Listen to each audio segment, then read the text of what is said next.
Hello बच्चों, let's read the question. The question says the moment of inertia of a square lamina about the perpendicular axis through its center of mass is 20 kg meter square. Then its moment of inertia about an axis touching its side and the plane of the lamina will be. तो यहाँ हमारे options हैं 10 kg metre square, second option है 30 kg metre square, third option है 40 kg metre square, fourth option है 25 kg metre square. तो इसके लिए जो की कॉन्सेप्ट हम यूज करेंगे वो यूज करेंगे that moment of inertia at the centre of square and perpendicular to the plane is ma square by 6. m mass of the lamina, a side of the square lamina है and divided by 6. तो ये लिखते हैं moment of inertia for a square lamina. और यहाँ हमें given है इसके सेंटर पे मोमेंट ऑफ इनर्शिया की value that is 20 kg metre square.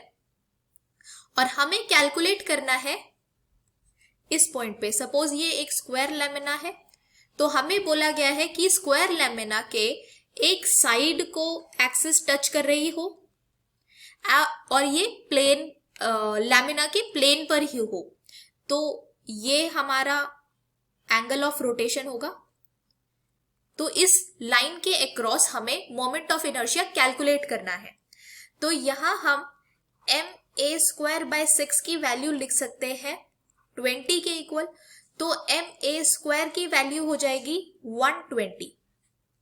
तो ma स्क्वायर अगर हमारा 120 आ जाता है तो हम इस पॉइंट के अक्रॉस अगर निकालना चाहते हैं तो हम इसको एक तरीके से ऐसे कंप्रेस्ड फॉर्म में ले सकते हैं कि सपोज ये एक रॉड हो जाएगी.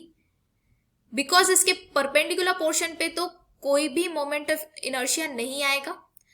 तो यहां ऐसे अगर हम ले तो ये एक रॉड बन जाएगी जिसका एरिया हो जाएगा a और जिसका लेंथ हो जाएगा a और मास हो जाएगा m. अब रॉड के अगर हम इस पॉइंट पर मतलब रॉड के किसी भी एक एज पर परपेंडिकुलरली अगर हम मोमेंट ऑफ इनर्शिया कैलकुलेट करते हैं तो उसकी वैल्यू आती है ml square by 3. m is mass of rod, l is length of the rod and divided by 3. तो ma स्क्वायर की वैल्यू तो हमें 120 पता है. तो यहां अगर हम मोमेंट ऑफ इनर्शिया कैलकुलेट करेंगे तो इसे लिखेंगे ma square by 3. ma square की वैल्यू 120 है divided by 3. So that will be equal to 40 kg metre square. तो जो हमारा करेक्ट ऑप्शन है वो है ऑप्शन 3. 40 kg मीटर स्क्वायर हमारा मोमेंट ऑफ इनर्शिया आएगा about an axis touching its side in the plane of the lamina. I hope you understood this well. Thank you so much. All the best.